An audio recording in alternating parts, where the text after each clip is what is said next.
She booked a first-class seat like anyone else. She dressed simply, traveled quietly, and carried no entourage. But the moment Celeste Vaughn, a calm, composed black woman, stepped into row 1A, everything changed. A flight attendant's voice sliced through the cabin. "Ma'am, you need to move. This seat isn't for passengers like you." 12 phones recorded. One teenager watched with wide eyes. And in less than 9 minutes, the airline would face the greatest internal reckoning in its history. Who was this woman? Why did the pilot hesitate when she handed over her ID, and how did one quiet act of defiance become a global turning point for justice in the skies? This is not just a story about a seat on a plane. This is a story about silence, dignity, and what happens when the world mistakes grace for weakness. Stay with us as we uncover the moment a hidden CEO stood her ground, not with shouting, but with truth. Like, share, and subscribe if you believe stories like this need to be heard. Now, let's begin the journey of Celeste Vaughn and Flight 227. Celeste Vaughn didn't stand out, not in the way people expected from someone who ran an aviation empire. She wore slate gray slacks, low-heeled black shoes polished from habit, not vanity, and a soft olive blouse with rolled sleeves. No designer purse, no heavy jewelry. Her dark brown curls were pulled back into a low bun, barely touching the collar of her coat. Her only accessories were a black wristwatch and the slim titanium card holder tucked into the front pouch of her laptop bag. Gate B6 at Newark Liberty buzzed with the slow hum of morning departures. Celeste's flight, Atlantic Horizon 312 to Lisbon, was called for first-class boarding. She walked calmly, her boarding pass already loaded onto her phone. There was no fanfare. She didn't need any. As she stepped onto the jet bridge, a young crew member smiled at her. "Good morning," Elena said, scanning her pass. "Seat 1C. Enjoy the flight. Ms. Vaughn." Celeste gave a polite nod. "Thank you." But as she entered the aircraft, the warmth evaporated. Inside the first-class cabin, lead flight attendant Carla Jensen was adjusting the flower vase in the galley entrance. Carla looked up, her eyes scanning Celeste from head to toe. Something flickered in her expression. Not recognition. Something colder. "Excuse me," Carla said, stepping slightly in front of Celeste. "Can I see your boarding pass again?" Celeste didn't blink. She reopened the pass on her phone and handed it over. Carla barely looked at it before narrowing her eyes. "Are you sure this is correct? First-class seating is limited to our premium clientele." The cabin, though not full yet, grew perceptibly still. 2 men seated nearby glanced up. One raised an eyebrow. Another looked away, but didn't hide his smirk. Celeste smiled faintly, not in amusement, but in restraint. "Yes," she said simply. "Seat 1C." Carla hesitated, holding the phone longer than necessary, then handed it back. "Please wait here a moment." Celeste's smile faded. She stepped aside, not because she was told to, but because she needed space to assess. Behind her, a man with salt and pepper hair and an expensive watch approached. "Is there a problem?" he asked Carla, not bothering to acknowledge Celeste. "We're just verifying a seating issue," Carla replied crisply. He gave a short laugh. "They've been letting anyone in these days." Celeste's stomach didn't turn, it clenched, but her face remained neutral.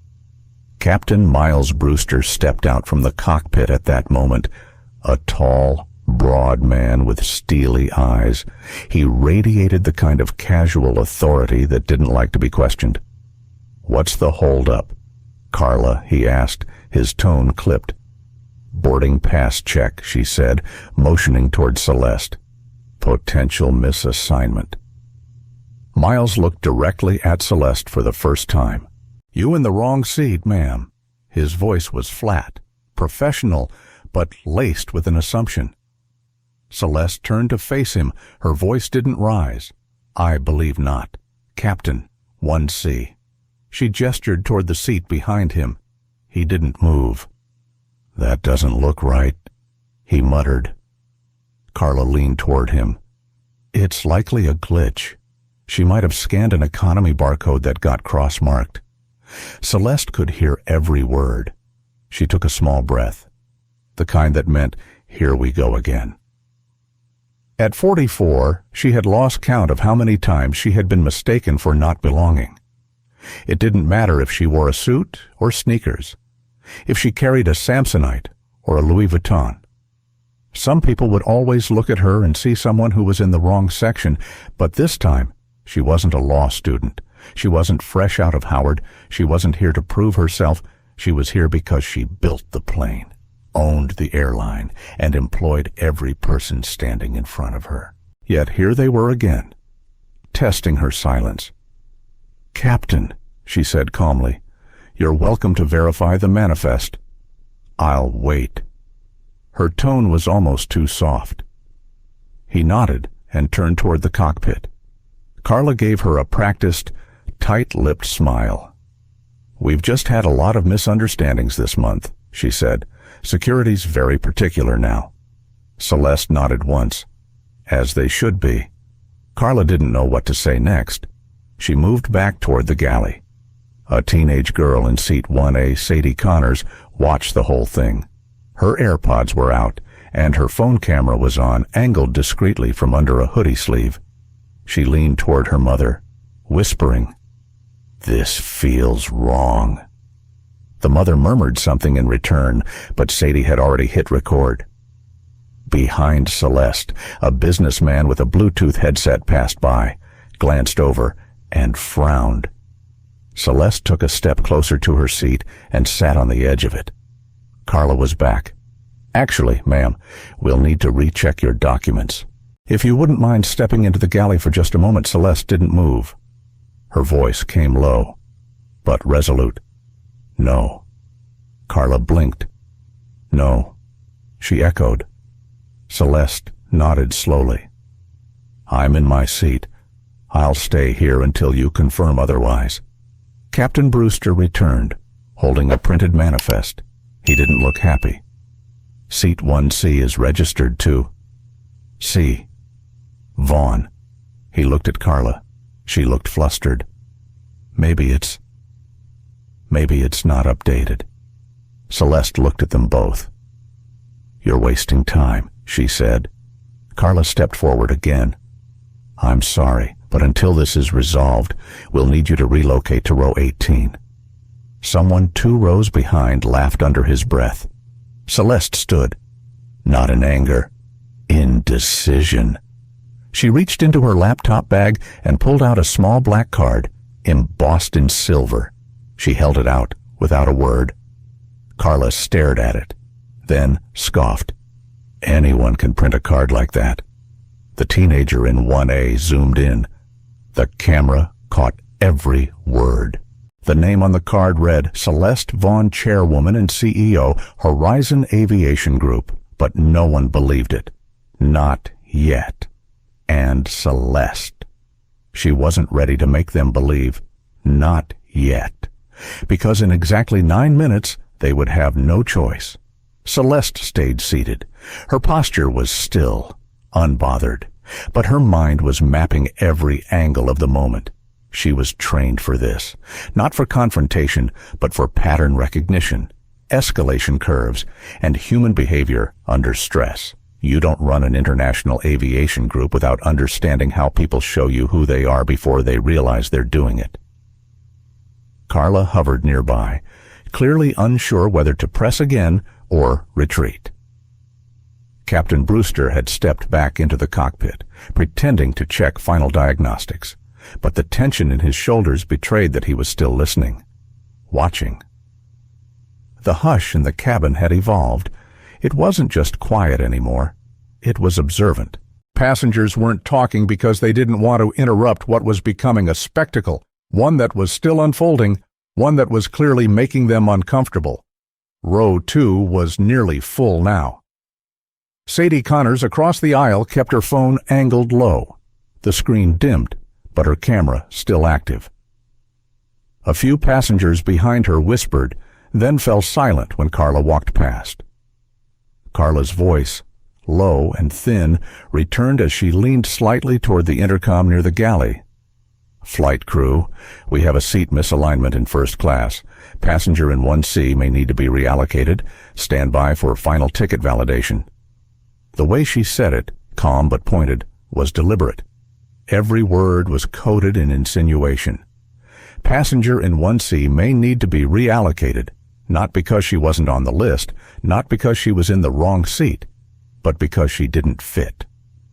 Celeste heard the tone more than the words. The same tone she'd heard years ago from a hotel manager who claimed her corporate card was declined, only to accept it seconds later when a white assistant handed it over. It was never about the barcode. It was about the skin that scanned it. Across the aisle, Sadie's voice was soft as she leaned toward her mother again. Why are they doing this? Her mom didn't answer. The man in 2B slick hair, cufflinks too tight on his wrists, muttered just loud enough to reach forward. "They've been letting anyone up here now." Celeste's hand stayed folded in her lap. Her fingers didn't twitch. Her breath remained level. But something under her skin was beginning to stir. In her mind, she was suddenly back at JFK, 15 years ago, a different flight, a different gate. She was 29, 2 years out of law school, on her first major international business trip, wearing a crisp navy blazer, carrying a leather briefcase she'd saved 6 months to buy. She'd upgraded to business class using every last point she had, excited, proud, nervous. And the gate agent looked at her and said the words that haunted her for years. "Ma'am, are you sure this isn't a mistake?" She had smiled back then, smiled too wide, tried too hard to seem harmless, to seem acceptable. She had taken her seat that day, but something inside her had shrunk. Now, in 1C, she didn't shrink. She straightened. "Passenger in 1C." Carla repeated over the intercom, "Please prepare to relocate to economy until your ticket is verified. Thank you for your understanding." There it was, the final tone of polite dismissal. Not a request, a performance. Celeste stood slowly. Carla watched, lips pressed tight. Celeste turned, facing the galley, but she didn't walk toward the back. Instead, she stepped just enough into the aisle to face Carla directly. "Who would you like me to verify with?" she asked evenly. Carla blinked. "Excuse me, you've asked me to relocate based on a verification process. So who exactly will be confirming my credentials? Because I'd like to speak with them directly. We'll have security involved if necessary." A sharp intake of breath came from behind them. Someone was watching too closely. A woman in 3A shook her head. Celeste didn't respond to Carla's fluster. Instead, she reached into the side pouch of her bag and pulled out her boarding pass again. She held it up. "Seat 1C, paid in full, registered under Vaughn. Do you have any evidence this pass is invalid?" Carla looked around, eyes seeking an ally. None came. "We're simply checking." Celeste tilted her head. "And you've asked no one else here to verify their seat. So tell me, why me?" Her voice didn't waver. It didn't rise. It simply hung in the air. And the silence that followed was louder than any outburst. From the back of the cabin, a young male flight attendant named Sean Miles approached. His face was unreadable. He held out a hand. "Ma'am, I'll be taking your bag for secure placement. No loose items in first class." Before Celeste could respond, he reached down, grabbed her laptop bag from the floor beside her seat, and walked back toward the crew curtain. She watched it disappear behind him. The act wasn't just about policy. It was control. Disguise the humiliation as protocol. Celeste turned slowly back toward Carla. That was unacceptable. It's policy. No, it was performance. The word stung more than it should have. Carla's lips twitched. The passenger in 2B chuckled. This is getting exhausting. Can we just fly? A few others murmured their agreement, not loudly, but enough to make it known they were tired of the tension, but they weren't tired of injustice, just inconvenience. Celeste took a long breath in. She could feel it now. The shift. That small window in time where the tide of an entire situation starts to turn, not because you shout, but because you refuse to disappear. From the galley, Elena Ruiz appeared. Her expression was cautious but clear. She glanced at Celeste, then at Carla. "Ms. Vaughn's ticket is valid. I scanned it myself." Carla's mouth parted. "You should have flagged this." Elena didn't look away. There was nothing to flag. Carla stepped forward. "This isn't your call." Elena's voice stayed steady. "No, but I won't lie." Celeste looked at the younger woman. There was something in her eyes, recognition, maybe even shame, but also respect. From the cockpit, Captain Brewster emerged again. He was holding a folder this time. "We've got a delay if this isn't resolved in the next 5 minutes, he said tightly. "This passenger refuses to cooperate." Celeste raised her eyebrows. "I've done everything asked of me. My seat is confirmed. My documents have been shown. And now my property has been taken without my consent." He stared at her. "You're being disruptive." She didn't move. "I'm being disrespected." He opened his mouth to speak again, but Sadie Connors stood up from her seat. The movement was quiet, but visible. "Excuse me," Sadie said. "I have it all on video. I'm uploading it now." Captain Brewster turned toward her.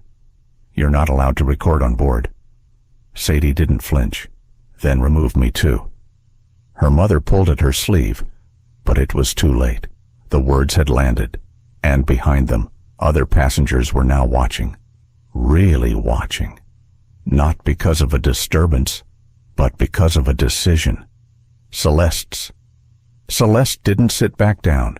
She stood near her assigned seat, eyes forward, calm but immovable. Her fingers grazed the edge of the headrest beside her, not clutching it, not needing support, but letting the grounded texture keep her present. Captain Brewster's jaw tightened.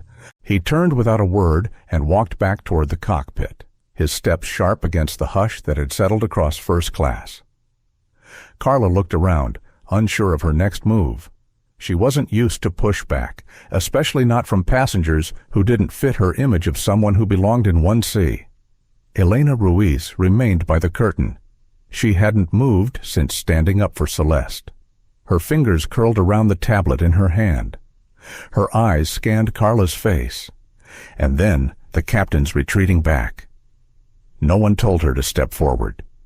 She had done it anyway. And now she was standing in that strange place between doing what was right and waiting for the consequences. From behind, the man in 2B cleared his throat dramatically. He was tall, square-jawed, with a banker's tan and the confident arrogance of someone who always expected an apology without ever offering one himself. "I don't mean to be rude," he said, which of course meant he was about to be, "but the rest of us paid for peace and comfort. This is a lot of drama for a boarding pass." His voice was just loud enough. Celeste turned her head slowly to look at him. She studied his eyes for a moment. Cold, bored, dismissive. He didn't blink. A small label stitched onto the edge of his carry-on bag read, G. Trent. Gavin Trent. Celeste said nothing to him. She didn't need to. He had already said more than enough.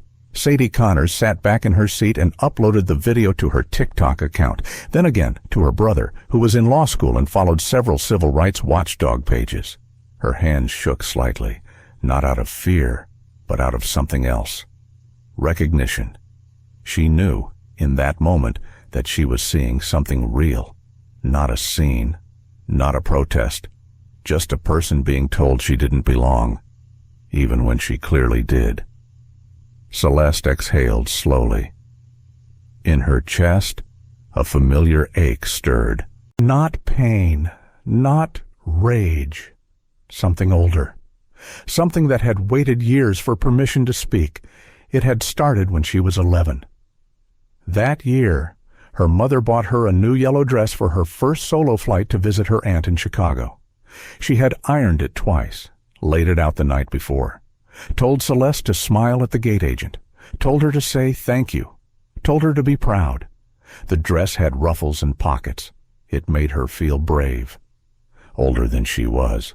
But when she boarded, the flight attendant hadn't smiled back.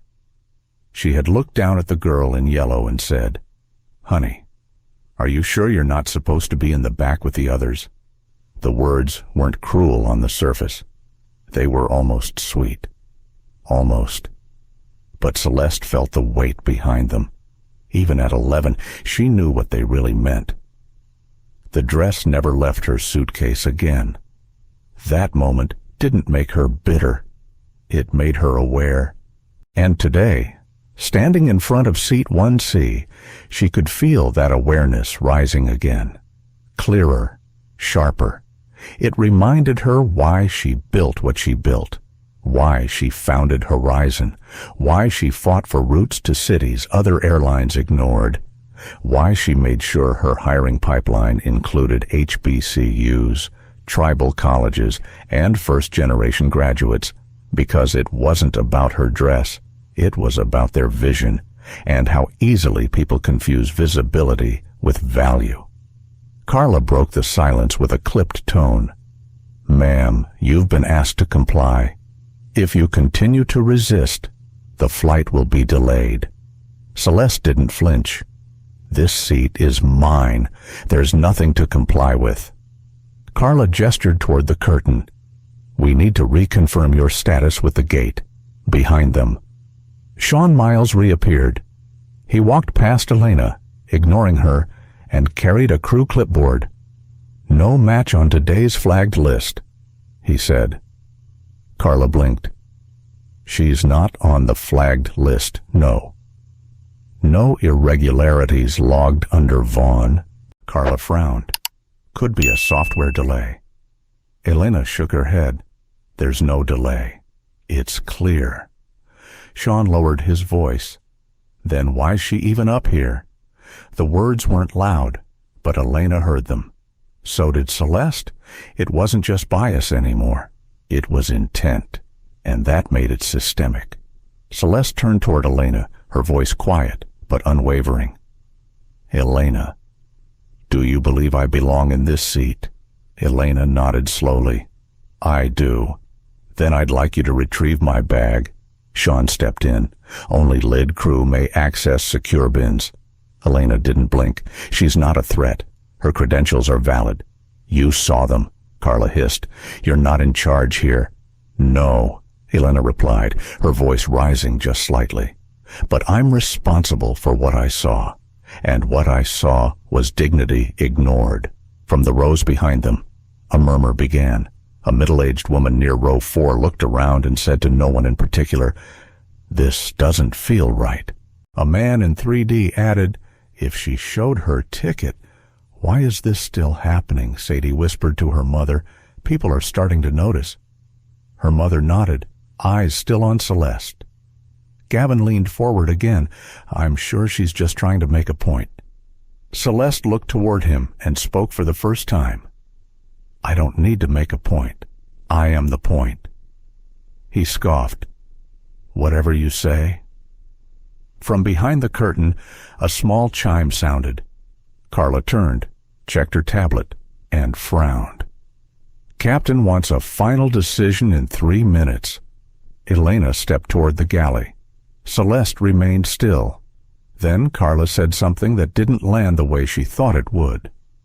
"If you just step back to row 18, we can sort this out quietly." Celeste's voice, clear as a church bell, cut through the cabin. It's always quiet when you're the only one being silenced. Silence followed, not empty, loaded. Sadie lowered her phone for a moment, her hands still recording, but her heart listening now. Gavin shifted in his seat, suddenly aware that he was no longer the loudest presence in the room.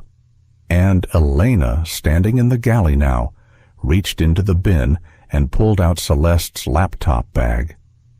She walked slowly toward her. Carla tried to intercept her, but Elena brushed past. She handed it to Celeste without a word. Their eyes met. It wasn't a moment of defiance. It was restoration. Celeste nodded.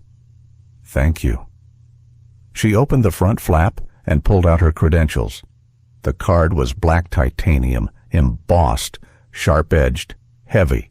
She turned it over and held it up for Carla, Sean, and everyone in the front cabin to see.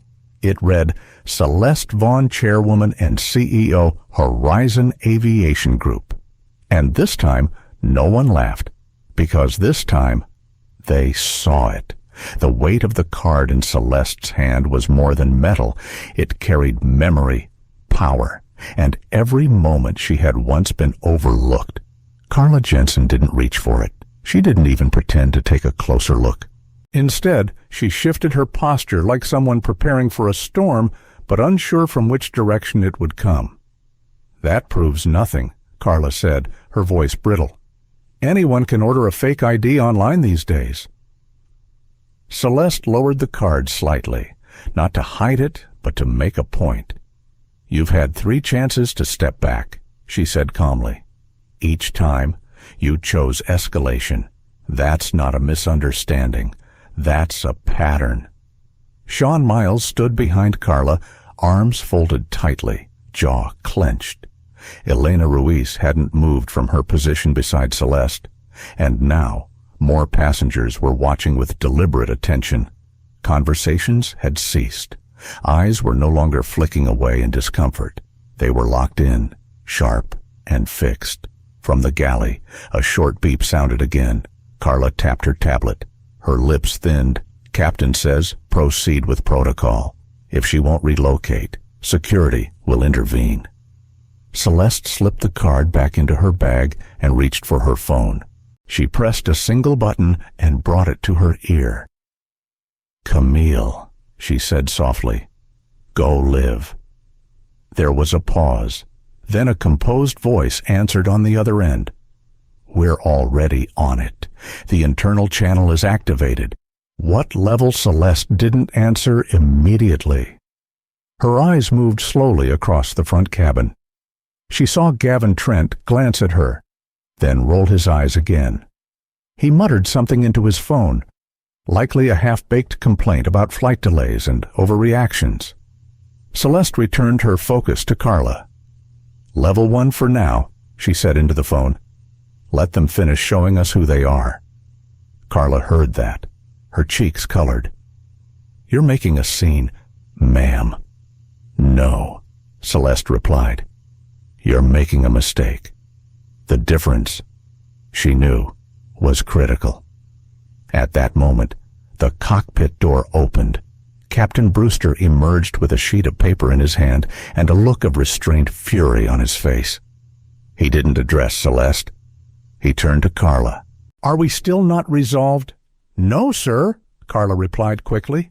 "The passenger is non-compliant, and there's confusion about her documentation. She's claiming executive status." Captain Brewster turned toward Celeste, squinting slightly. "Ma'am, do you have a corporate ID or some kind of official documentation?" Without a word, Celeste held up the black card again. He took it, examined both sides. His eyes widened just enough to betray the recognition. Then he did something subtle but telling. He cleared his throat, handed it back without comment, and said, "Well, we'll get it sorted at the gate. Let's keep the aisle clear until then." Sean interjected, "She refused to follow relocation procedure." Celeste raised her chin slightly. "I refuse to surrender my rights." Behind her, the buzz of tension thickened. A passenger in 3C leaned over and whispered to his wife. The murmur of phone taps and scrolling fingers picked up. One by one, devices were reconnecting to airport Wi-Fi. People were watching something unfold, and instinct told them it was bigger than a seat assignment. Sadie Connors received a text from her brother. "You caught all of that," she replied with one word. Uploading, Captain Brewster rubbed the bridge of his nose. "This is not how we run a premium cabin," Celeste replied. "Then it's time you saw how your premium cabin runs without oversight." He looked at her, confused. "What's that supposed to mean?" Before Celeste could respond, Elena stepped in. "Captain, may I speak freely?" He looked at her with skepticism. Briefly. Elena drew a breath, then said clearly enough for everyone in the front cabin to hear. "I scanned her boarding pass myself. It was valid, no issues. The passenger is listed as Horizon Elite, Priority Level 1. Her name appeared on the internal roster." Sean muttered, "That list was buggy, might have been spoofed." Elena turned toward him. "You said that earlier. But when I checked again, it matched." Carla's voice broke the tension again, sharp. "This isn't a democracy. We follow flight protocol, not social justice movements." The words hit like cold water.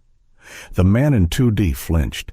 Sadie stopped recording for a split second, just to blink. Celeste tilted her head slightly. "Social justice. No. This is corporate accountability." And then her phone buzzed again. She glanced at the screen. Camille live feed is up. Internal viewership crossing 800. Celeste returned her phone to her lap. Captain Brewster looked rattled. "We need to de-escalate now. I'll contact the gate for supervisory boarding authority." Carla interrupted. "If she won't move, we can have her escorted." "It's not about who she says she is. It's about order." Celeste stood, slow and purposeful. "If it's about order," she said quietly, "then I suggest we restore it properly."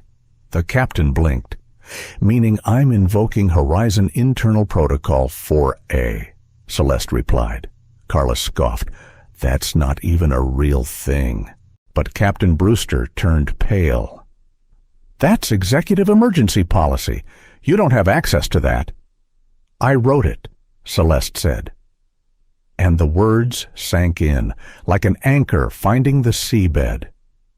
Gavin Trent finally looked up from his phone, his expression less smug now, more uncertain. Sadie whispered, "She just said she wrote the policy." Captain Brewster took a cautious step back. Sean asked, "What's Protocol 4A?" Celeste looked at him directly. "It activates an immediate compliance audit of all onboard staff conduct, passenger treatment, bias violations, and emergency interference by employees." Sean didn't speak after that. Carla, voice dry, asked, "And what exactly are you planning to do?" Celeste replied, "Observe, document, and remove from her seat." Sadie uploaded again, captioned, "She's not asking, she's taking back control." Captain Brewster looked toward the galley, then toward the passenger cabin. He saw it now, not the threat, the shift. The entire cabin had turned. They were no longer passive spectators, they were active observers, witnesses. People weren't blinking anymore, and they weren't hiding behind books or earbuds. They were awake. Celeste looked around once more and spoke not to the crew, but to the people sitting behind her. "I've flown this airline since it was founded. I've stood on every tarmac from Nairobi to Nashville. I've funded pilot scholarships. I've walked this cabin as both passenger and executive. But I have never once demanded privilege." She paused. "Only fairness." She returned to her seat and folded her hands gently in her lap. Captain Brewster was frozen, holding a sheet that no longer meant anything. Carla leaned into the intercom. "Ladies and gentlemen, we're experiencing a delay due to ticketing concerns in the first-class cabin. We appreciate your patience."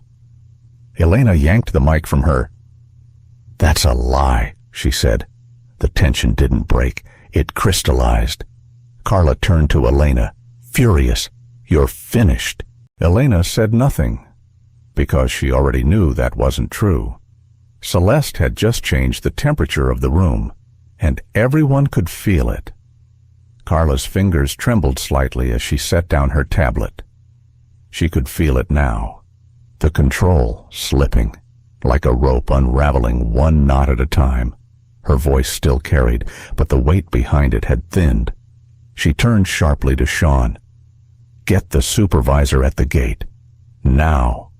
Sean hesitated, then disappeared through the curtain. Captain Brewster remained frozen where he stood. The passengers weren't making noise, but their silence spoke loudly.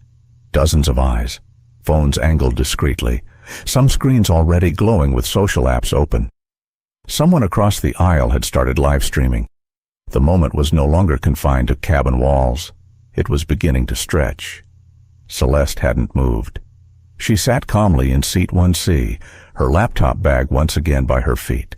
Her hands were still, folded gently in her lap, phone resting screen down beside her. Elena stood at her side, quiet now, but her presence alone was a message. Sadie Connors refreshed her feed and blinked. The clip had crossed 100,000 views. Her inbox was filling with messages. One said, "She's the CEO of the Airline." "No way." Sadie looked at Celeste and whispered, "They really don't know who she is." Across the aisle, Gavin Trent leaned forward again, frowning now. He tapped the man next to him. "She's bluffing," he said. The man shrugged. "You sure she doesn't look like she runs anything?" Sadie turned, hearing him. "That's the point," she said. "That's exactly the point." The curtain behind the galley rustled. Sean returned, followed by another man in a dark blazer and lanyard badge. He was older, heavy-set, with thinning hair and a clipboard in his hand. "Mark Tisdale," he introduced. "Gate supervisor." Carla stepped toward him, relieved. "She's refusing to relocate, creating a disruption in first class, and now claiming executive protocol." Mark nodded, then turned to Celeste. "Ma'am, I'll need to see your documentation again." Celeste held out the titanium card. Mark took it, flipped it over, read slowly, then looked up. "Is this a joke?" "No," Celeste said. Mark turned to Carla. "You didn't recognize this name." Carla blinked. "No, it doesn't matter. We still need to clear her." "No." Mark interrupted. "It does matter, because her name is printed on half the aircraft in this fleet." He looked at Captain Brewster. "She's not a passenger. She's the owner." A wave of quiet reaction moved through the cabin. A gasp, a whisper. A seat creaked as someone leaned forward. Sadie mouthed the word yes to herself. Gavin shifted uncomfortably. Captain Brewster stared at Mark. Then, back at Celeste. "You're Celeste Vaughn." Celeste nodded once. "I am." He took a slow breath. "Why didn't you say so?" Celeste didn't smile. "Because I shouldn't have to." The silence that followed was so thick, it became its own presence. Every passenger felt it. The shame of what had just been said. The truth embedded in her words. Mark cleared his throat. "Ma'am, would you like to proceed with escalation?" Celeste looked at him calmly. "I'd like to finish this flight without further insult, but I'll document everything, and I'll deal with it accordingly." She glanced over at Carla. Carla opened her mouth, but no words came. Sadie lifted her phone and whispered, "Now they know." Elena stepped slightly forward, not with defiance but with solidarity. Celeste turned toward the cabin and spoke just loud enough for the front rows to hear. "You've all just witnessed how quickly someone's value can be questioned based on appearance alone." She didn't raise her voice. She didn't need to. "And how quickly credentials are dismissed when they don't look like what people expect," Gavin said. "This is all an overreaction." "People get mistaken all the time." Celeste turned toward him. "No. People get profiled all the time." "There's a difference." He scoffed, but quieter this time. Captain Brewster straightened his collar, suddenly aware of the dozens of eyes on him. "Ms. Vaughn," on behalf of the crew, I apologize for the misunderstanding. Celeste looked at him for a long moment. It wasn't a misunderstanding. It was misconduct. He didn't argue. Mark stepped away, speaking quietly into a phone. Elena glanced at Celeste. Do you want me to stay? Celeste shook her head gently. You've done more than enough. Sean stood near the curtain, eyes fixed on the floor. Carla still hadn't spoken. Then, from one row behind, a voice rose. A middle-aged black woman in 2D, with silver braids tucked into a scarf, stood up. I've flown this airline since my daughter graduated college, she said, steady but emotional. And I've seen things like this more times than I can count. Her voice didn't tremble. It glowed with sadness and something else, pride. But I've never seen someone fight back with this kind of grace.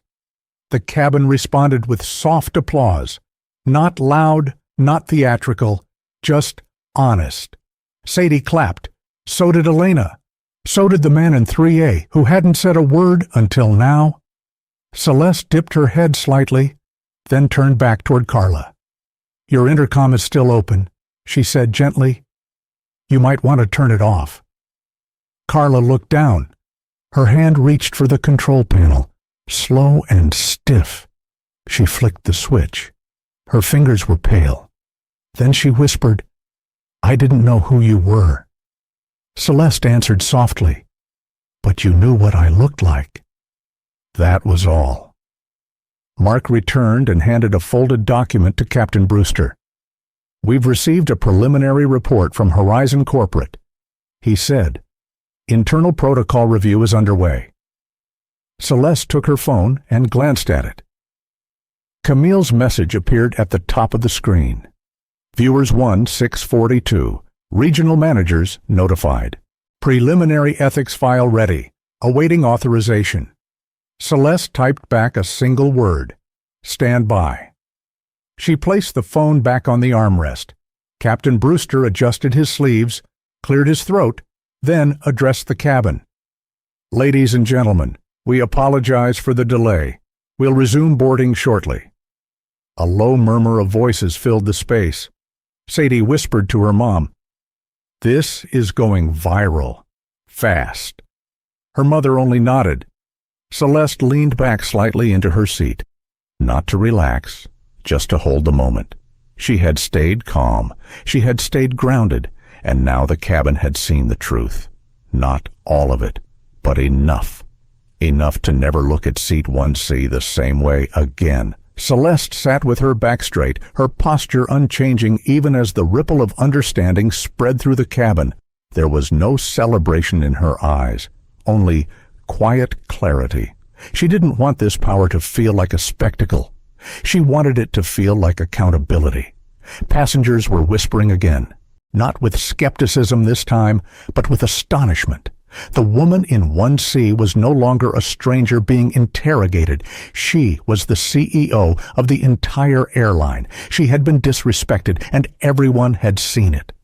Carla stood near the galley door, pale and tight-jawed. Sean hovered beside her, his eyes darting to the floor and back to the cabin. Captain Brewster flipped through the document Mark had given him, lips pressed together, sweat gathering just beneath his hairline. In contrast, Elena remained still and present, standing beside Celeste like an anchor of quiet support. Sadie looked at her phone again. The clip had just passed 200,000 views. Her inbox was flooded with shares, tags, comments. One message from a user she didn't know read, "That's not just a CEO. That's history in real time." She glanced toward her mother, who gave a small nod of affirmation. Celeste hadn't spoken since the confirmation. She didn't need to. But then, Gavin Trent, unable to resist the urge to reclaim attention, muttered from across the aisle, "This is overblown. You think being embarrassed entitles you to humiliate the crew." His voice was low but deliberate, designed to carry to nearby rows. A few passengers looked at him with visible discomfort. Celeste turned her head just slightly. "No," she said. But misconduct always comes with consequence. That's how systems change. Gavin gave a short laugh. Systems don't change because of one woman's bruised ego. Elena, standing close, responded before Celeste could. They change when someone decides enough is enough, especially when that someone is the one in charge. Gavin scoffed and turned toward the window, but his silence told its own story. He was beginning to realize that whatever game he had thought he was playing, he had already lost. From the rear of the cabin, a new voice emerged. David Morales, the onboard security officer, entered through the galley curtain. His uniform was crisp and his posture alert, but his eyes were scanning with curiosity more than command. Mark greeted him with a nod and gestured subtly toward Celeste. "That's the passenger in question," he said quietly. "But there's been a change." David glanced toward her. Celeste nodded politely. "Officer Morales," she said, "we've had a seating challenge and a verification failure. I'm invoking the company's internal compliance policy. I trust you'll act with neutrality." David didn't hesitate. "Of course, Ms. Vaughn. I'll review the situation and determine the appropriate course of action." He turned to Carla, then Sean, then Captain Brewster. His voice was measured, neutral. "Have you received official confirmation of the passenger's identity and seat assignment?" Brewster nodded, reluctantly. "Yes, we have." David continued. "Have you documented the decisions that led to this escalation?" Carla opened her mouth, but Mark stepped forward first. "Some details were not logged," he admitted, his tone now clipped with unease. "But preliminary statements are being collected." David didn't raise his voice. He didn't glare, but his next words sliced through the air with precision. "Then I will collect those statements now." He turned toward Celeste again. "Ms. Vaughn, would you like to file a formal report of crew misconduct?" Celeste looked toward the back of the cabin, where several passengers were now fully alert, some with phones still raised. Her expression was unreadable. "I will," she said, "but not because I was treated poorly. I'll file it because others like me have been treated poorly without the same platform." David nodded, professional but noticeably respectful. "I understand." Sean fidgeted. Carla looked away. Sadie leaned toward her mother. "She's not even angry," she whispered. Her mother whispered back, "No, she's something better than angry. She's deliberate." Elena sat down beside Celeste, no longer needing to stand. She placed her hands in her lap and looked at her quietly. "I've worked for this airline for 6 years," she said softly. "And I've never seen someone hold their ground like this." Celeste replied without looking at her. "That's because they don't expect people like me to have ground to stand on." Sadie's phone buzzed again. A notification popped up. "Major aviation watchdog has posted your video." A minute later, a journalist tagged the footage on Twitter. A headline appeared underneath. "CEO denied first-class seat on her own airline." What happened next? She rewrote the rules mid-air. Mark cleared his throat again. "Captain Brewster, the decision is yours. The protocol, Ms. Vaughn activated allows for temporary crew suspension pending ethics review. Do you want to continue the flight with a modified crew?" Brewster didn't speak for a long moment. He glanced at Carla, who stood motionless, and then at Sean, who looked like he wanted to vanish. Finally, he spoke. "Let's resolve this post-takeoff." Mark didn't look satisfied. "Ma'am," he turned to Celeste. Celeste paused, then looked toward David. "Escort both Ms. Jensen and Mr. Miles to standby status until a Horizon executive officer can interview them. They are no longer permitted to interact with passengers for the remainder of this flight." David nodded. Carla stepped forward, panic creeping into her face now. "You can't." Celeste cut her off gently. "You misjudged me. Then you dismissed me. Now, you're accountable to me." Sean said nothing, just turned and walked away with the slow, defeated movement of someone who knew it was over. David followed them both through the curtain. Captain Brewster remained rooted in place. Celeste stood and faced the cabin again. Her voice was quiet, but carried. "To every passenger who witnessed what happened, I thank you for your attention, and to those who said nothing, I understand why you hesitated." She looked at Sadie. "But silence doesn't protect dignity. It only delays the truth." Then she sat down again, carefully, her laptop bag resting beside her like it always belonged there. Because it did. Mark stepped away, preparing for takeoff.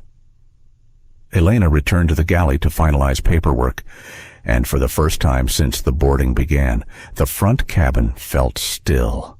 Not because tension had vanished, but because accountability had arrived. The plane hadn't moved, but something inside it had shifted. Where there had been tension, now there was clarity. Where there had been silence, now there was weight. The kind that didn't crush, but settled. That reminded people they were part of something bigger than their own itinerary. Celeste Vaughn sat quietly, her back against the first-class seat that had almost been denied to her. There was no smugness in her expression, no triumph, just presence. She belonged here, and now everyone knew it. David Morales had removed Carla and Sean without resistance. Captain Brewster had returned to the cockpit, visibly shaken, but holding himself together. He hadn't spoken since the formal suspension was issued. Neither had Mark, who now stood near the cockpit door like a middle school principal monitoring a detention hallway. Sadie Connors refreshed her feed again. 500,000 views. Her brother texted, "She's a giant." She replied with a single word, "Hero." The murmur in first class had dulled to a hush, but it wasn't uneasy anymore. It was reflective. Passengers weren't just watching Celeste. They were watching themselves. One by one, little things started to happen. A man in 3B reached up and removed his earbuds. He turned toward the aisle and folded his hands in front of him. A woman in 2A put her phone away, not because she was done filming, but because she had seen enough. Now she wanted to be present. And Elena Ruiz returned to the cabin from the galley, stepping quietly into the space Carla once dominated. She was no longer just a junior flight attendant. In the absence of noise, her authority had taken root. Passengers greeted her now with soft nods. A few even thanked her. Elena paused beside Celeste. "They're all looking at you." Celeste smiled faintly. "No, they're finally seeing themselves." Elena blinked. "What do you mean they're seeing the moment they didn't speak? The time they looked away? The injustice they let pass?" Her voice wasn't accusing. It was empathetic. She wasn't angry. She understood. Elena sat down across the aisle, temporarily filling the jump seat. Sadie leaned forward slightly. "Ms. Vaughn." Celeste looked over. "Yes, you changed everything. Just by staying." Celeste shook her head gently. "I didn't change anything yet. I just refused to move." A pause passed between them.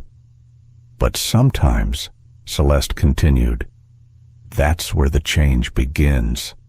From the cockpit, Captain Brewster's voice came through the intercom. "Ladies and gentlemen, we're finalizing documentation and should begin taxi shortly. Thank you for your continued patience." There was no apology in his tone, but it was careful, less rigid, less performative. Celeste knew that tone. It came from someone realizing the cost of their certainty. Mark approached again, his clipboard in hand. "Ms. Vaughn," he said, quieter now, "corporate is monitoring." "Is there anything further you want noted before we move forward?" Celeste looked around the cabin. Her eyes settled on Gavin Trent, who still sat stiffly in his seat, arms folded, eyes out the window, as if looking anywhere but at her. "Yes," she said finally. "There is." Mark waited, pen ready. Celeste turned her attention fully toward Gavin. "I'd like a record of every statement made by Mr. Trent during this incident. I'd like his language documented, the insinuations, the tone." Gavin turned slowly. His face was incredulous. "You're going to report me for what? Having an opinion?" "No," Celeste said. "For reinforcing a culture that allows humiliation to go unchecked, for contributing to a public environment where bias doesn't need to scream. It just needs to whisper and be accepted." Gavin's mouth tightened. "You think you're teaching a lesson here, don't you? I think I'm asking a question." She turned back to Mark. "How many people in this cabin didn't speak when they could have? How many watched and waited to see what side was safe to stand on?" Mark didn't answer, but the silence around them did. Celeste continued, "I don't want an apology. I don't want a PR statement. I want people to remember how this felt. So, next time, they're not just watching." She looked back at Gavin one last time. "You chose to minimize. That's your right, but not without consequence." Mark gave a quick nod and made the note. Sadie sat back in her seat, processing. Her mother finally whispered, "Now you understand why I tell you to speak." From behind, a few passengers began to clap. It wasn't loud. It wasn't even unified. It was quiet and full of breath, like the beginning of something trying to grow. One woman in 3C clapped with a hand pressed to her chest. A man in 1D simply nodded, eyes lowered. Even Elena, standing quietly, looked down and closed her eyes for just a moment. Then it happened. Without any cue, a man in row 4 stood and walked to the front of the cabin. He placed his hand gently on the headrest of the empty flight attendant seat near the galley. He looked toward Celeste. "I have a daughter your age," he said. "I've always told her to trust her instinct. I didn't follow mine today." His voice cracked. "I'm sorry I waited this long." Celeste didn't respond with words. She simply placed her hand over her heart. The man nodded once and returned to his seat. Gavin remained silent, but his eyes flicked sideways. And for the first time, he didn't look smug. He looked isolated. The plane doors finally closed. The engines whirred to life. The hum of movement began again. The delay had ended, but something deeper had started. As the aircraft began to taxi, Celeste reached for her phone and opened the encrypted Horizon app. A new message from Camille had just arrived. Internal traffic now at 3100 viewers, legal team standing by, press inquiries being rerouted. Underneath that, a single question. "Do you want to proceed with escalation?" Celeste stared at the message for a long time. Outside the window, the runway lights stretched ahead like veins of white fire. In the reflection, she saw her own face tired, clear, and strong. She closed her eyes and let the question settle inside her. "Do you want to proceed?" And for the first time since the flight began, she allowed herself to ask a different question. "What if I do?" The plane lifted off the runway with a steady hum, wheels retracting beneath the fuselage like an animal drawing in its claws. Celeste Vaughn leaned back into her seat, her hand still folded neatly on her lap. The cabin lights dimmed slightly for ascent, casting soft shadows on the faces around her. For a few minutes, no one said a word. Even the air seemed quieter than usual, as if it knew it was carrying more than passengers today. A storm wasn't only on the radar, it had already happened inside this plane, beside her. Sadie Connors looked out the window, then over at her mother, and finally down at her phone again. The viral clip was now closing in on 1 million views. The comments had shifted from outrage to action. This is what accountability looks like. Never flying Horizon again until she fixes it from the inside. She's the CEO we didn't know we needed. In the galley, Elena Ruiz moved with practiced calm, but her thoughts raced. She had read about Celeste Vaughn before, a Forbes article, a podcast interview, but seeing her now, not behind a podium but in person, transformed the abstract into something grounding. She approached Celeste's seat, gently kneeling to her level as the plane leveled out. "Ms. Vaughn," she said quietly, "I just want to say thank you." For staying, Celeste turned to her, her expression softening. "You did the right thing when it counted. That's what people remember." Elena. Elena blinked at the sound of her name. Celeste had remembered it. A few rows back, Gavin Trent was still pretending to be asleep, but his eyes were cracked open and his breathing uneven. He had misjudged her. Badly. Sadie turned toward Celeste. "Can I ask you something?"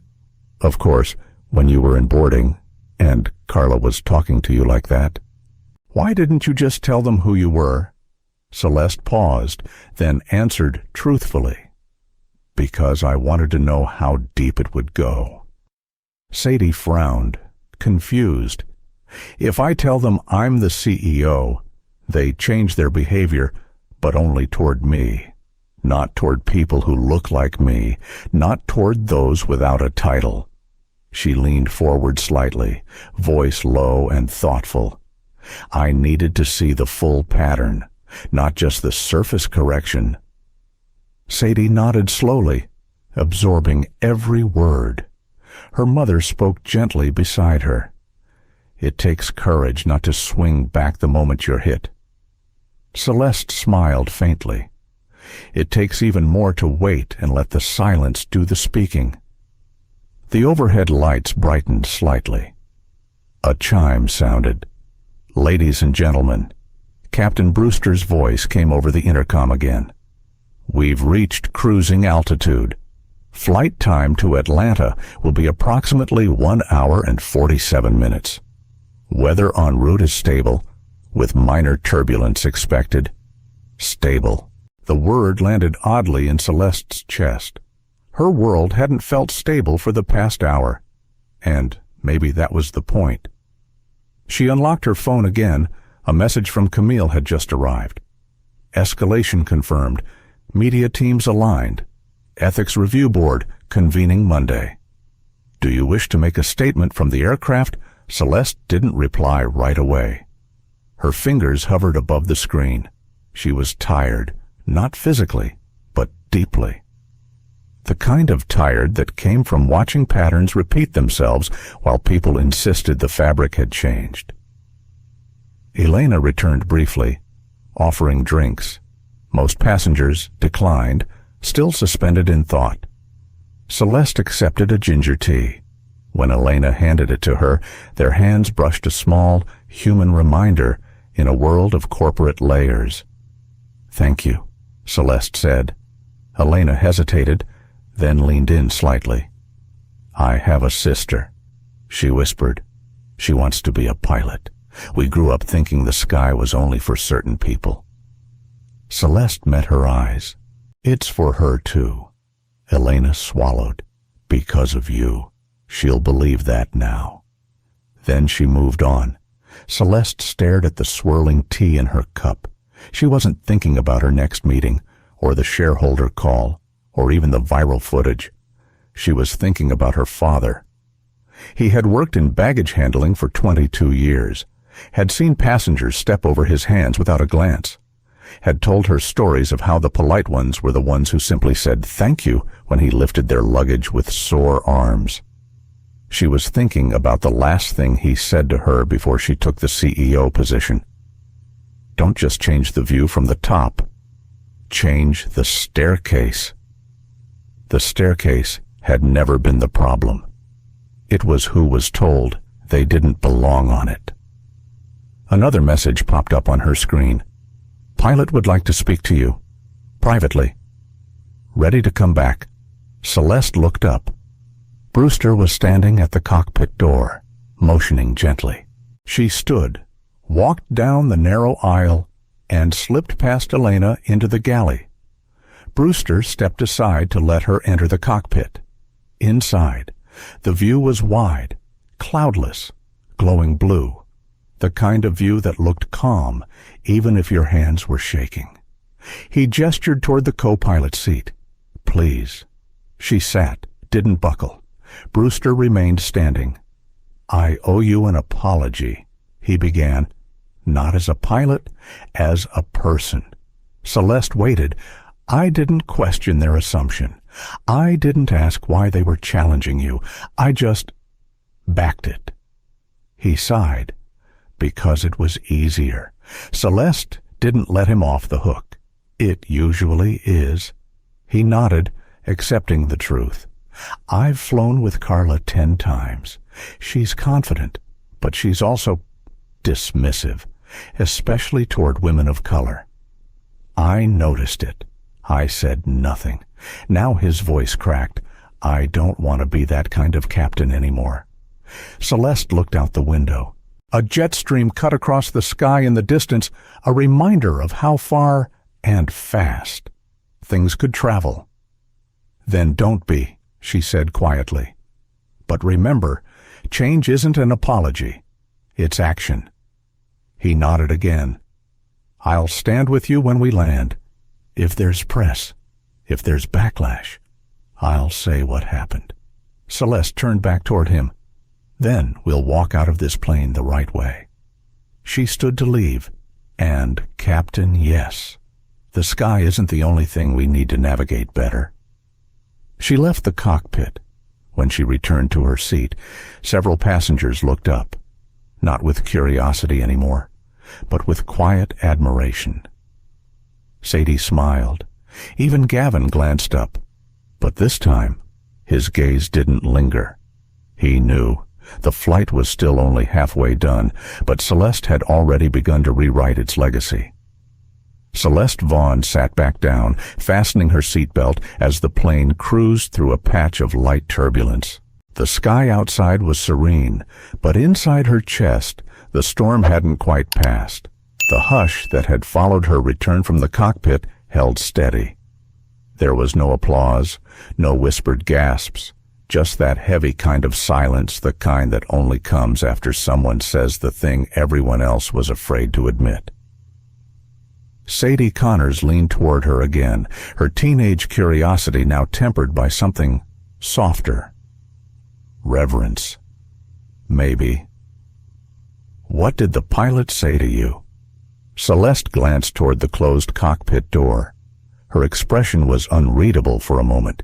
He said he wanted to do better. She finally replied. Sadie raised an eyebrow. And do you believe him? Celeste didn't answer right away.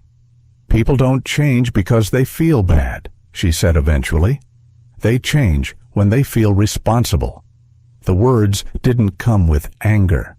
They came with weight, the kind that came from carrying decades of unspoken moments of watching others shrink when it was time to step up.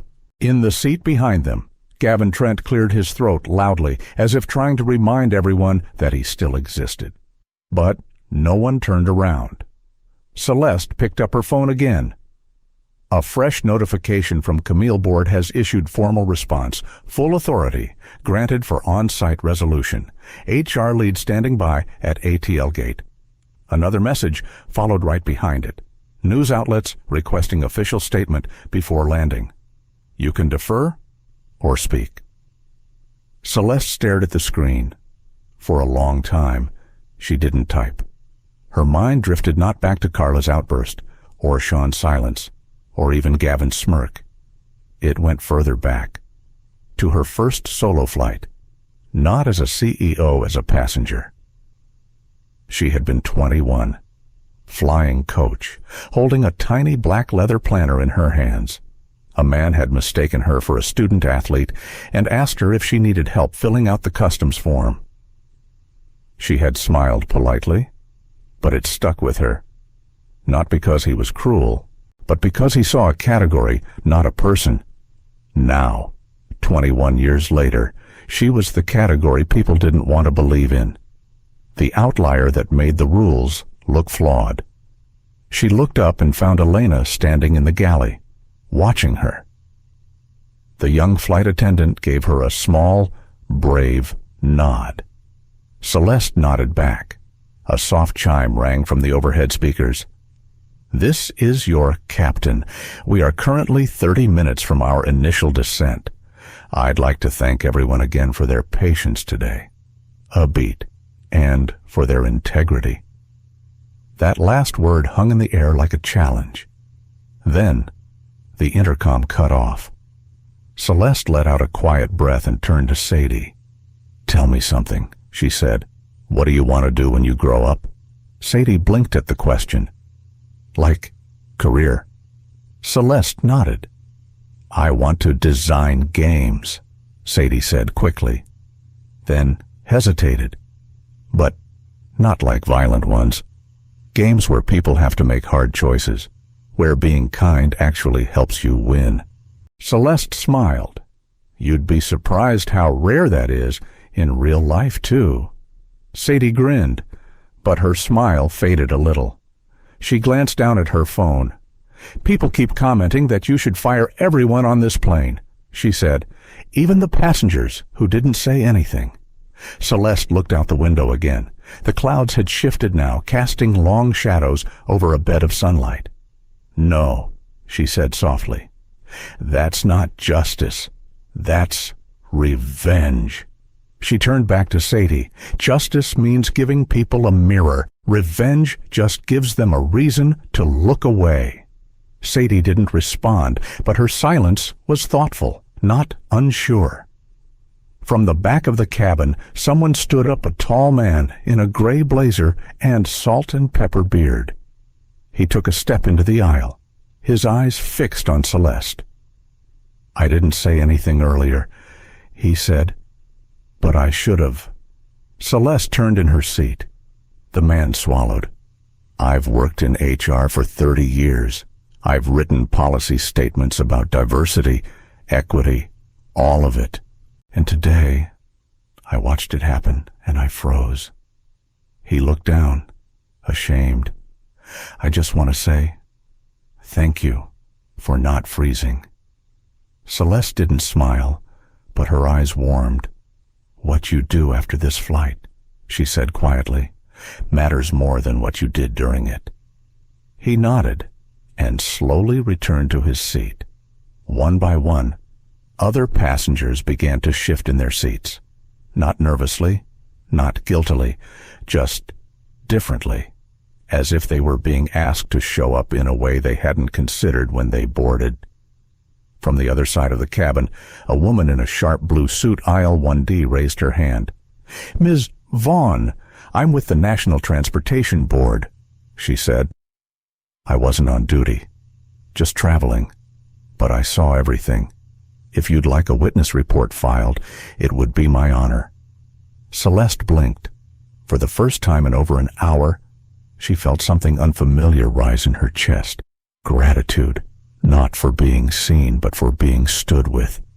"Thank you," she said. Then she reached for her phone and began to type. "To Camille, authorize internal statement. Include testimony from passengers. No NDA. No spin. We own what happened. Publicly." She sent it without hesitation.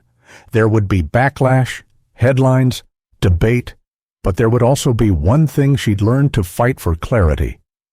She looked over at Elena again, now silently preparing for descent. "Elena," she said gently.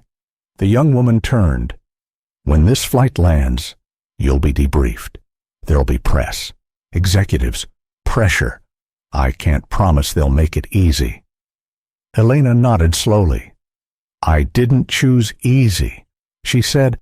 "I chose right." Celeste's expression didn't change, but something behind her eyes did. And then a quiet ripple of motion.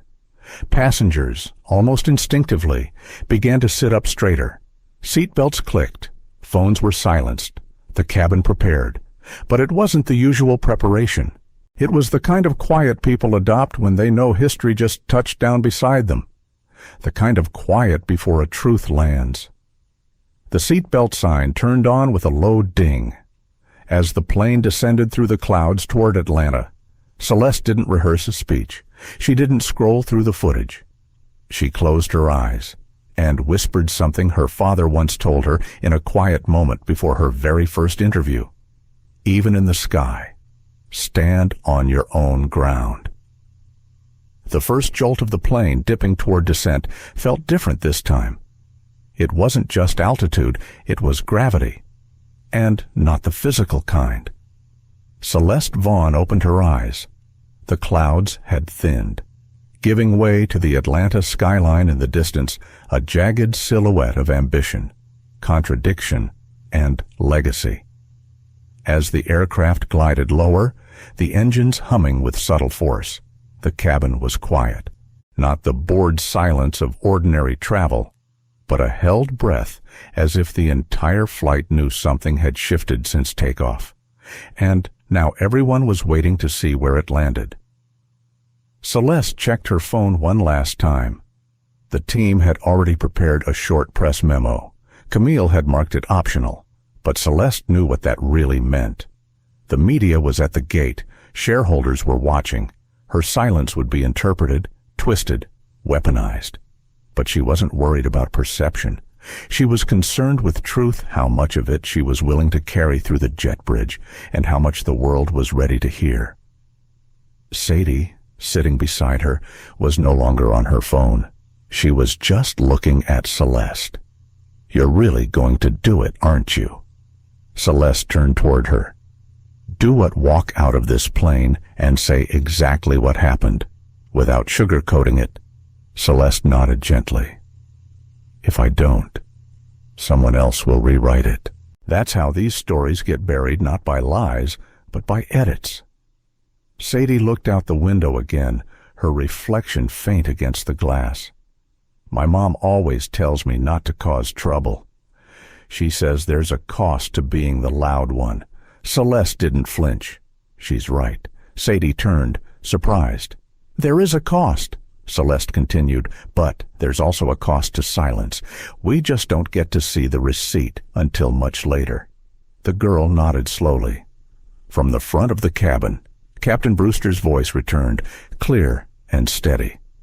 "Ladies and gentlemen, this is your captain. We've been cleared to land. Flight attendants, please prepare the cabin." Seat backs straightened, tray tables locked, window shades opened. The rituals of landing began. Elena moved through the aisle with quiet efficiency. Her steps were careful, but her presence was stronger than it had been at takeoff. She didn't avoid Celeste's gaze this time. She met it with a kind of silent vow. In row 3, Gavin Trent adjusted his jacket again. His smugness had been replaced by discomfort. His eyes flicked toward Celeste, then away. He knew, and so did the others. Some passengers nodded quietly toward her. A few mouthed words of thanks. One older woman placed a hand over her heart as Celeste passed during a quick stretch. No one clapped. No one made a scene. But the shift was undeniable. This wasn't just a flight anymore. It was a record. As the plane touched down with a smooth, deliberate bounce, the cabin collectively exhaled. They had landed, but something larger was still midair. The slow taxi to the gate felt like a crawl. Outside the window, ground crew bustled. Cameras were visible beyond the terminal glass. Reporters, lanyards, flashbulbs ready. Camille's message buzzed through one last time. "We're on the tarmac. Security is tight. HR lead from headquarters is waiting to the left of the gate. Press are corralled. We'll defer to you on timing." Celeste stood up slowly once the seatbelt sign blinked off. No rush. No dramatics. She reached for her carry-on, the same simple black leather bag her father had gifted her before her first board meeting. It had wear on the handle, but strength in the stitching. She rolled it out into the aisle and turned back to Sadie. Keep doing what you're doing. Just remember, the truth has its own kind of altitude. Sadie nodded. Her voice was soft. I'll remember you. Celeste gave her a small, heartfelt smile. I hope so. But more importantly, remember yourself. From behind, Elena stepped forward. Ms. Vaughn. Celeste turned. Elena swallowed. Thank you for seeing me. For making space. Celeste met her gaze. Now take that space and turn it into a door. They walked together toward the front. Captain Brewster had opened the cockpit door. He stepped into the aisle, crisp in his uniform. I'll walk out behind you, ma'am. Celeste paused. No, you walk beside me. And so he did. When the aircraft door opened, the first thing they saw was the sea of flashes, not frantic, but steady, controlled, expectant. The second thing they saw, Horizon's Executive VP of HR, Janice McCrae, standing just beyond the threshold, clipboard in hand, jaw tight, hair perfect, waiting. Celeste stepped forward. Janice opened her mouth to speak. Celeste raised a hand, calm but firm. Later, she said, not in front of them. She nodded toward the press. Janice stiffened, then stepped aside. The terminal buzzed, but Celeste didn't flinch. She walked forward, Captain Brewster on one side, Elena on the other. Then she stopped, turned to the press, lifted her chin slightly, not defiant, just unafraid. I know you're all waiting for a statement, she said clearly, so here it is. Cameras raised. Today, on Flight 227, I experienced a violation of dignity that too many travelers face, but too few ever get acknowledged for. I was questioned, disrespected, and nearly denied service not for my ticket, but for who I am, or more accurately, for what I look like. The room hushed. Even the journalists leaned in. But what matters isn't just what happened to me. It's how the crew and the passengers chose to respond once the truth was undeniable. Some stayed silent, some stood up, and some, like Elena Ruiz here, made decisions that will define their careers. She gestured gently toward Elena, who swallowed hard but didn't look away. I'm not here to ruin lives. I'm here to reshape systems, because racism like turbulence doesn't have to bring a plane down. But ignoring it can. She looked directly at one of the cameras now, her voice calm but powerful. Accountability begins at altitude, and it lands with action. Then she stepped back. No mic drop, no dramatics, just a quiet, complete statement. Janice was pale. Reporters shouted questions. Photographers kept flashing. But Celeste turned to Camille, who had appeared by the edge of the terminal, and nodded. Start the process. Full transparency. No NDAs. Every passenger gets a report form. Crew records go into full ethics review. All of it. Public. Camille simply nodded and walked away to begin. Elena whispered, You just changed everything. Celeste shook her head softly. No, we just told the truth. Now let's make sure it stays told. Celeste Vaughn didn't stop moving once the press conference ended. The questions kept flying, voices overlapping in the terminal like waves crashing too fast to name, but she didn't flinch. Her posture was tall, her pace measured, not rushed, not performative, just real. A woman on her feet, carrying the weight of a choice that could never be unmade. Behind her, Captain Brewster returned to the cockpit for the mandatory debrief. Elena followed HR officers into a side hallway. The rest of the crew remained sequestered in a private lounge, waiting for what came next. Celeste made her way to the Horizon Executive Suite inside the terminal, a polished, glass-walled space normally reserved for VIPs.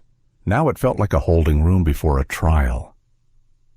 Camille stood waiting by the door with two folders pressed against her chest. They're waiting for you inside, Camille said quietly.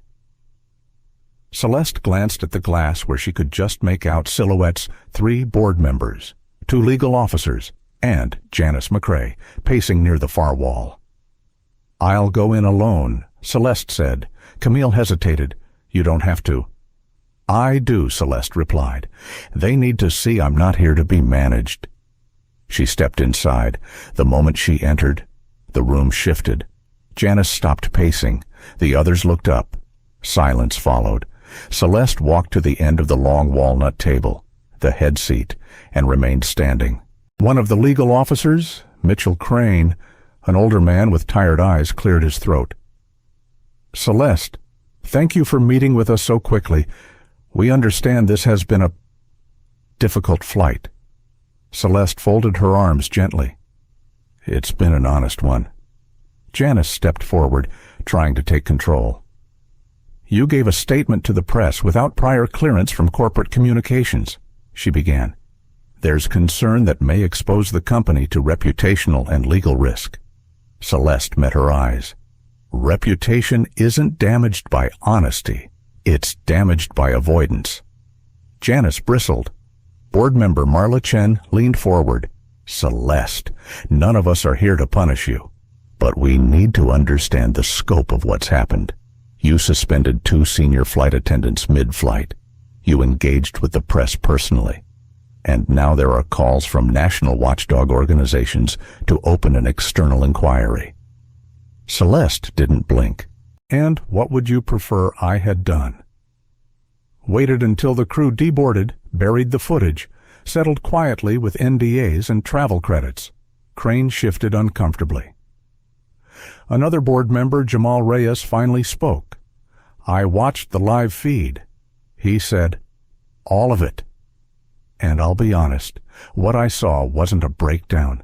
It was a breakthrough." Janice's eyes widened.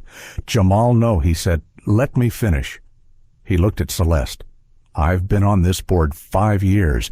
I've read every report, every memo about equity, every diversity training outline. And until today, it's all felt like paperwork. But watching you sit there, calmly defending your right to simply be seated, that did something none of our policies ever could." Celeste allowed herself a quiet breath. Jamal looked around the table. "We need to stop pretending change is painless. It's not. But discomfort isn't danger. And if we're serious about being a company that leads, then we follow Celeste's example." Janice looked furious. "So we reward this let employees think they can publicly override chain of command. We reward moral clarity," Jamal said. "And we let the public know this company has a spine." Celeste looked around the room. She saw hesitation in some eyes, but in others, something else. Readiness. "We've already been behind on this," she said softly. "This flight just caught us up." There was a pause. Then Marla slowly nodded. "I'll file the official board note of support," she said. "Mitchell, draft the external ethics audit plan. Let the public see we're not hiding from this." Celeste nodded. "Thank you." As the meeting dissolved, Camille stepped inside with a small notebook. She handed it to Celeste discreetly. "A woman named Mrs. Connors asked to speak with you. She said her daughter was the one seated next to you." Celeste smiled faintly. "Sadie. She said they'd wait outside baggage claim." Celeste checked her watch. She still had time before her flight connection to Chicago. "Tell them I'm on my way." The arrivals lobby was humming with the usual chaos, families reuniting, taxi drivers holding signs, the automated voice calling out carousel numbers. Near a bench under the digital arrivals board stood a woman in her early 40s, sensible flats, cardigan, tired eyes, and beside her, of course, Sadie. When they spotted Celeste, Sadie lit up. Her mother stood quickly, brushing hair behind her ears. "Ms. Vaughn," the woman said, extending a hand. "I'm Laurel Connors. I just wanted to thank you for everything." Celeste shook her hand. "I should be thanking your daughter. She reminded me how important it is to be visible. Sadie blushed, but beamed. I showed the video to my civics teacher. He said we're going to do a full unit on it. That's good, Celeste said gently. Just remember, don't let it stop at a lesson.